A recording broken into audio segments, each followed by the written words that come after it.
नमस्कार प्यारे विद्यार्थियों, स्वागत है आपका एक और न्यू क्लासेज में। जो भी विद्यार्थी राजस्थान बाहरी बोर्ड एग्जाम की तैयारी कर रहे हैं उन सभी विद्यार्थियों के लिए क्लास काफ़ी मोस्ट इंपॉर्टेंट होने वाली है। और जो भी विद्यार्थी आर्ट स्टूडेंट्स पॉलिटिकल साइंस 28 मार्च को एग्जाम देने वाले हैं ना, उन सभी विद्यार्थियों के लिए जो राष्ट्र निर्माण की चुनौतियों से जो भी प्रश्न आने वाला है उन सभी प्रश्न उसके लिए महत्वपूर्ण होने वाले हैं। इस पाठ के हम सभी लघुत्तरात्मक, दीर्घोत्तरात्मक, अवच्छेद या रिक्त स्थान पर बात करने वाले विद्यार्थियों, मानचित्र के बारे में बात करने वाले हैं। तो आपसे पहला प्रश्न पूछा है विद्यार्थियों, क्लास काफी मोस्ट इंपोर्टेंट होने वाली है, क्लास को पूरा वॉच करना है और लास्ट में कमेंट करके जरूर बताना है। आपसे पहला प्रश्न पूछा है विद्यार्थियों, क्या प्रश्न पूछा है, भारत का स्वतंत्र दिवस कब मनाया जाता है? आपको बताना है विद्यार्थियों। ऑप्शन होते हैं आपके 15 अगस्त, 14 अगस्त, 26 जनवरी या 26 नवंबर। राइट आंसर की बात करें तब विद्यार्थियों 15 अगस्त को।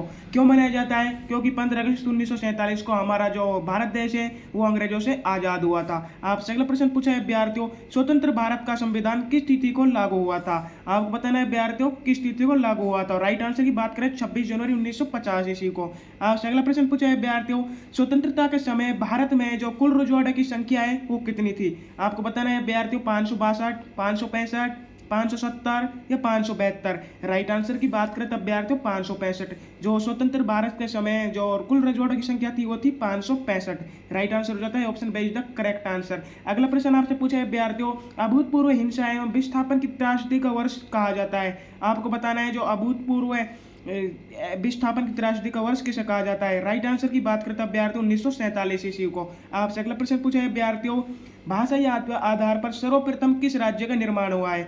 आपको बताना है विद्यार्थियों जो भाषा के आधार पर सर्वप्रथम किस राज्य का निर्माण हुआ था? आंध्र प्रदेश, राजस्थान का, गुजरात या तमिलनाडु का? अब विद्यार्थियों का राइट आंसर होने वाला है, आपको कमेंट में जरूर बताना है। राइट आंसर की बात करें तो आंध्र प्रदेश का, आंध्र प्रदेश का हुआ था विद्यार्थियों, आंध्र प्रदेश का। आपसे अगला प्रश्न पूछा है, भारत की आजादी के साथ ही धर्म के आधार पर किस राष्ट्र का निर्माण हुआ है?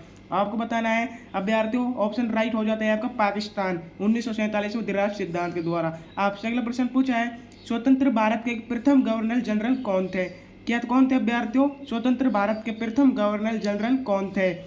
सी Rajagopalachari, Sardar Patel, lord Mountbatten, doctor Rajendra Prasad. Right answer की बात करें तब विद्यार्थियों जो लॉर्ड माउंटबेटन थे वो स्वतंत्र भारत के गवर्नर जनरल थे। आपसे अगला प्रश्न पूछा है विद्यार्थियों, द्विराष्ट्र सिद्धांत की एक बात सर्वप्रथम किस राजनीतिक दल ने की? आपको बताना है विद्यार्थियों जो द्विराष्ट्र सिद्धांत की बात सर्वप्रथम किस राजनीतिक दल ने की थी? तो राइट आंसर की बात करें तब विद्यार्थियों मुस्लिम लीग ने। ऑप्शन से इज द करेक्ट आंसर। क्या राइट आंसर होने वाला विद्यार्थियों? ऑप्शन से is the correct answer, Muslim league ने। और इसका अध्यक्ष कौन था? मोहम्मद अली जिन्ना।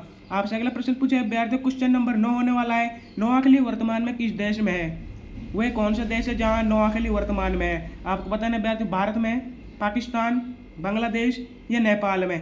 तो राइट आंसर की बात करें तो बांग्लादेश में। ऑप्शन से इज द करेक्ट आंसर। अगला प्रश्न आपसे पूछा है विद्यार्थियों, सांप्रदायिक हिंसा के विरोध में महात्मा गांधी ने प्रथम बार उपवास रखा? आपको बताना है जो सांप्रदायिक हिंसा के विरोध में महात्मा गांधी ने प्रथम बार उपवास कहाँ रखा था? राइट आंसर की बात करें तब विद्यार्थियों दिल्ली में। कहाँ रखा था विद्यार्थियों? दिल्ली में। और आपसे अगला प्रश्न पूछा है विद्यार्थियों, स्वतंत्र राज्य बनने से पहले छत्तीसगढ़ किस राज्य का अंग था? आपको बताना है जो स्वतंत्र राज्य बनने से पहले छत्तीसगढ़ है वो किस राज्य का अंग था? मध्य प्रदेश, उत्तर प्रदेश, बिहार या आंध्र प्रदेश का? राइट आंसर की बात करें तो एमपी का। कहाँ का विद्यार्थियों? मध्य प्रदेश का। Option A is the correct answer. अगला प्रश्न आपसे पूछा है, देशी रियासतों के एकीकरण का श्रेय किसे जाता है? आपको बताना है जो देशी रियासतें एकीकरण का श्रेय किसको जाता है विद्यार्थियों? जो भारत ने देशी रियासतों को एकीकरण का श्रेय दिया था वो दिया था किसको दिया था विद्यार्थियों? सरदार वल्लभ भाई पटेल को। Option they is the correct answer. अगला प्रश्न पूछा है विद्यार्थियों, बांग्लादेश का निर्माण किस वर्ष हुआ? आपको बताना है जो बांग्लादेश है उसका निर्माण कब हुआ? अब विद्यार्थियों राइट आंसर की बात करें तो option B is the correct answer. कब हुआ था? 1971 ईस्वी में। जो भारत जो पश्चिमी पाकिस्तान एवं पूर्वी पाकिस्तान के नाम से जाना जाता था, जो इन दोनों के बीच युद्ध हुआ था तो भारत ने मध्यस्थता से बांग्लादेश को आज़ाद हुआ था। आपसे अगला प्रश्न पूछा है विद्यार्थियों, क्वेश्चन नंबर 14 होने वाला है आपका, भाग्यवधू से चिर प्रतिशत भेंट ए ट्रिस्ट विद डेस्टिनी नामक भाषण किसने दिया था? आपको बताना है जो भाग्यवधू से चिर प्रतिशत ए ट्रिस्ट विद डेस्टिनी नामक भाषण किसने दिया था? सरदार वल्लभ भाई पटेल ने, महात्मा गांधी, बाबा साहब अम्बेडकर, ये जवाहरलाल नेहरू जी ने। राइट आंसर की बात करें तब विद्यार्थियों राइट आंसर होने वाला है आपका क्या होने वाला है विद्यार्थियों? Option they is the correct answer. Option they is the correct answer, Jawaharlal Nehru ने। कब दिया था? कब दिया था विद्यार्थियों? आपको बताना है 14 अगस्त 1947 ईस्वी को मध्य रात्रि के। आपसे अगला प्रश्न पूछे विद्यार्थियों, हैदराबाद के शासक को किस नाम से जाना जाता है? किस नाम से जाना जाता है विद्यार्थियों? सुल्तान, निजाम, वीर आजम या राजा के नाम से। राइट आंसर की बात करें तो अभ्यर्थियों निजाम के नाम से। इसके जो सैनिक थे उनको किस नाम से जाना जाता है अभ्यर्थियों? रजाकार नाम से। किस नाम से जाना जाता है? रजाकार। वो क्या उनका, और उन रजाकार क्या कहते हैं? जो अत्याचारी होते थे, जो गैर मुस्लिमों पर अत्याचार करते थे। आपसे अगला प्रश्न पूछा है अभ्यर्थियों, राज्य पुनर्गठन आयोग की रिपोर्ट कब लागू की गई? राज्य पुनर्गठन आयोग की रिपोर्ट कब लागू की गई? कब की गई थी अभ्यर्थियों? ऑप्शन होता है 31 अक्टूबर 1954, 1 नवंबर 1956, 1 नवंबर 1953 या 31 अक्टूबर 1957 को। राइट आंसर की बात करें तो अभ्यर्थियों ऑप्शन से इज द करेक्ट आंसर। जो राज्य पुनर्गठन आयोग की रिपोर्ट लागू की गई थी वो की गई थी 1 नवंबर 1953 को, और इसने रिपोर्ट तैयार कब की थी अभ्यर्थियों? 1955 को। आपसे अगला प्रश्न पूछा है 1956 के राज्य पुनर्गठन अधिनियम के अनुसार भारत में कितने राज्य और केंद्र शासित प्रदेश बनाए गए थे? 14 राज्य, 6 केंद्र शासित प्रदेश, 16 या 17 केंद्र शासित प्रदेश, 28 राज्य या 8 केंद्र शासित प्रदेश, और 18 राज्य और 5 केंद्र शासित प्रदेश। राइट आंसर की बात करें तो अभ्यर्थियों जो 1956 के पुनर्गठन अधिनियम के अनुसार भारत में राज्य और केंद्र शासित प्रदेश थे 14 राज्य और 6 केंद्र शासित प्रदेश, और वर्तमान में 28 राज्य और 8 केंद्र शासित प्रदेश। राइट आंसर क्या होने वाले अभ्यर्थियों? राइट आंसर की बात करें तो option A is the correct answer, 14 राज्य और 6 केंद्र शासित प्रदेश। आपसे अगला प्रश्न पूछा है अभ्यर्थियों, भारत का पहला भाग जहां सार्वभौमिक वयस्क मताधिकार के सिद्धांत को अपनाकर चुनाव हुआ था। आपको बताना है सबसे पहले सार्वभौमिक वयस्क मताधिकार को अपनाकर चुनाव कहाँ हुआ था? केरल, सिक्किम, मणिपुर या गुजरात में। राइट आंसर होने वाला है अभ्यर्थियों, क्या राइट आंसर होने वाला है? ऑप्शन से इज द करेक्ट आंसर। कहाँ हुआ था? मणिपुर में। तो अभ्यर्थियों आपके जो ये एबीसीडी प्रश्न है वो खत्म होते हैं, रिक्त स्थानों की ओर चलते हैं। तो आपसे रिक्त स्थान में सबसे पहला प्रश्न पूछा है अभ्यर्थियों, सन 1947 के 14-15 अगस्त की मध्य रात्रि को प्रधानमंत्री नेहरू ने संविधान सभा के विरोध विशेष क्षेत्र में जो एक भाषण दिया था उसे किस नाम से जाना जाता है? अभ्यर्थियों अभी थोड़ी देर पहले बात करी थी हमने, किस नाम से जाना जाता है? ए ट्रिस्ट विद डेस्टिनी के नाम से, या चित्र प्रतिचित और भाग्यवधु से चिर प्रतिचित भेंट। अभ्यर्थी क्या होने वाला है? ए ट्रिस्ट विद डेस्टिनी। आपसे अगला प्रश्न पूछे अभ्यर्थियों, भारत विभाजन की योजना को क्या कहा जाता है? अभ्यर्थियों आपको बताना है भारत विभाजन की योजना को क्या कहा जाता है? क्या कहा जाता है अभ्यर्थियों? दिराज सिद्धांत के नाम से जाना जाता है। और अंग्रेज खालिस्तान नीति में विश्वास रखते थे। अभ्यर्थियों आपको बताना है जो अंग्रेज है वो किस खालिस्तान नीति में विश्वास रखते थे? किस में रखते थे अभ्यर्थियों? उदारवादी विशेषता में। जो उपनिवेशवाद है, अंग्रेज उपनिवेशवाद नीति में विश्वास रखते थे। क्या अभ्यर्थियों? उपनिवेशवाद। आपसे अगला प्रश्न पूछा है अभ्यर्थियों, जो स्वतंत्र भारत के प्रथम भारतीय गवर्नर जनरल थे वो कौन थे? स्वतंत्र भारत के प्रथम भारतीय गवर्नर जनरल कौन थे अभ्यर्थियों? Lord Mountbatten. कौन थे अभ्यर्थियों? Lord Mountbatten. आपसे अगला प्रश्न पूछा है अभ्यर्थियों, हैदराबाद के शासक को क्या कहा जाता है? आपको बताना है हैदराबाद के शासक को क्या कहा जाता है अभ्यर्थियों? अभी ये विषय में पढ़ कर आए, जल्दी से कमेंट में बताइए हैदराबाद के शासक को क्या कहा जाता है? किस नाम से जाना जाता है अभ्यर्थियों? निजाम के नाम से। किस नाम जाता है? निजाम के नाम से। और आपसे अगला प्रश्न पूछा है अभ्यर्थियों, कायदे आजम या पाकिस्तान का राष्ट्रपिता खालिस्तान को कहा जाता है, किसे कहा जाता है? इसे भी हम अभी पढ़ के आए अभ्यर्थियों।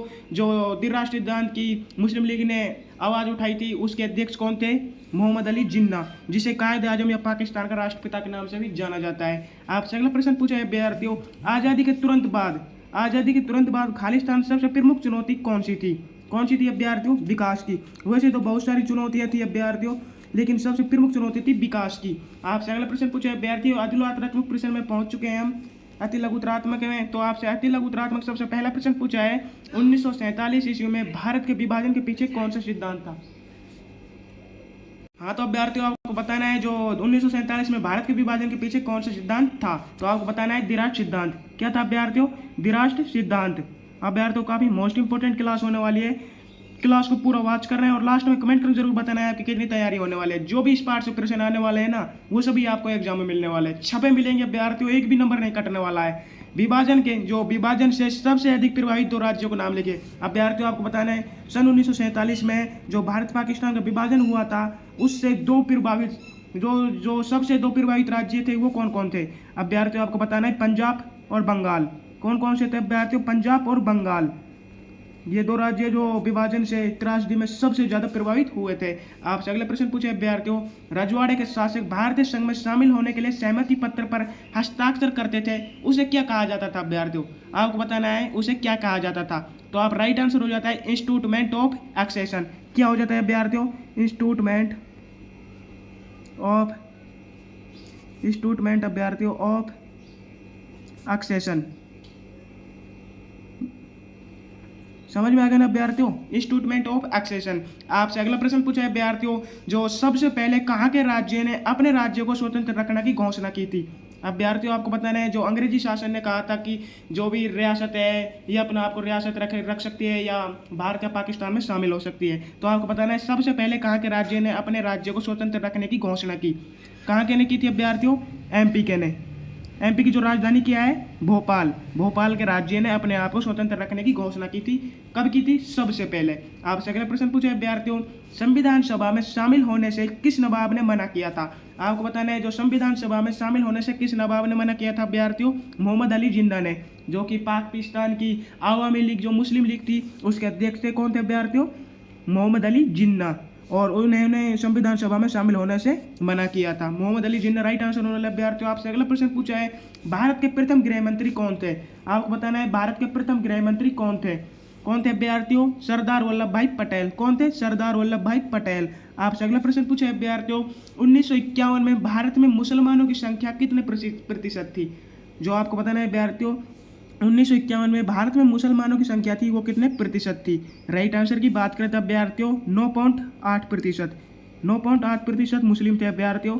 और हिंदुओं की संख्या कितनी थी। आपको बताना है हिंदुओं की जो संख्या थी वो कितने प्रतिशत थी अभ्यर्थियों। राइट आंसर की बात करें तो 84.1 हिंदुओं की थी। 84.1। काफी मोस्ट इंपोर्टेंट प्रश्न है अभ्यर्थियों, स्टार लगाकर रखना। आपसे अगला प्रश्न पूछा है अभ्यर्थियों, जो 1951 में भारत में मुसलमानों की जनसंख्या कितने प्रतिशत थी। तो हो गया अभ्यर्थी 9.8%। अगला होने वाला है, राज्य पुनर्गठन आयोग की सबसे अधिक महत्वपूर्ण सिफारिश क्या थी। जो राज्य पुनर्गठन आयोग की सबसे अधिक महत्वपूर्ण सिफारिश थी वो क्या थी अभ्यर्थियों? राज्य को और भाषा के आधार पर बांटा जाए। क्या है अभ्यर्थियों? राज्य को भाषा के आधार पर बांटा जाए। ठीक है अभ्यर्थियों। आपसे अगला प्रश्न पूछा है अभ्यर्थियों, जो अगला प्रश्न होने वाला है आपका क्वेश्चन नंबर 34 होने वाला है, राज्य पुनर्गठन अधिनियम कब लागू हुआ था। आपको बताना है जो राज्य पुनर्गठन आयोग अधिनियम है वो कब लागू हुआ था। राइट आंसर की बात करें तो अभ्यर्थियों कब हुआ था? 1956 ईस्वी में। कब हुआ था? 1956 ईस्वी में। याद करके रखना अभ्यर्थियों, क्लास काफी मोस्ट इंपोर्टेंट होने लिए हर एक प्रश्न इंपॉर्टेंट है, अपनी इंपॉर्टेंटता को दर्शाता है। आपसे अगला प्रश्न पूछा है, भारत के आधार पर किस प्रांत में सर्वप्रथम विरोध प्रदर्शन हुए। भाषा के आधार पर अभ्यर्थियों, भाषा के आधार पर किस प्रांत में सर्वप्रथम विरोध प्रदर्शन हुए। राइट आंसर की बात करें तो आंध्र प्रदेश में। कहाँ हुआ था अभ्यर्थियों? आंध्र प्रदेश में। आंध्र प्रदेश को अभ्यर्थियों भाषा के आधार पर चलो राज्य भी बना दिया गया, लेकिन वो कौन सी भाषा थी जो उसमें आंध्र प्रदेश में थी उस टाइम? तेलुगु। कौन सी भाषा थी अभ्यर्थियों? तेलुगु भाषा थी। ठीक है, वो सी ध्यान रखना, कौन सी भाषा थी? तेलुगु। आपसे अगला प्रश्न पूछा है अभ्यर्थियों, जो भारत का वह कौन सा राज्य है जहां सार्वभौमिक वश मताधिकार सिद्धांत को अपनाकर तब जाकर सर्वप्रथम चुनाव हुए। अभ्यर्थियों आपको बताना है भाषा को वह कौन सा राज्य है जहां सार्वभौमिक वश मताधिकार सिद्धांत को अपनाया तब जाकर सर्वप्रथम चुनाव हुए। मणिपुर। क्या था अभ्यर्थियों? मणिपुर। आपसे अगला प्रश्न पूछा है अभ्यर्थियों, जो वर्तमान भारत में कितने राज्य और केंद्र शासित प्रदेश है। अभ्यर्थियों आपको बताना है कितने थे। अभी मैंने थोड़ी पहले देर आपको बताया है 8 राज्य और 8 केंद्र शासित प्रदेश। कितने हैं अभ्यर्थियों? 28 राज्य और 8 केंद्र शासित प्रदेश।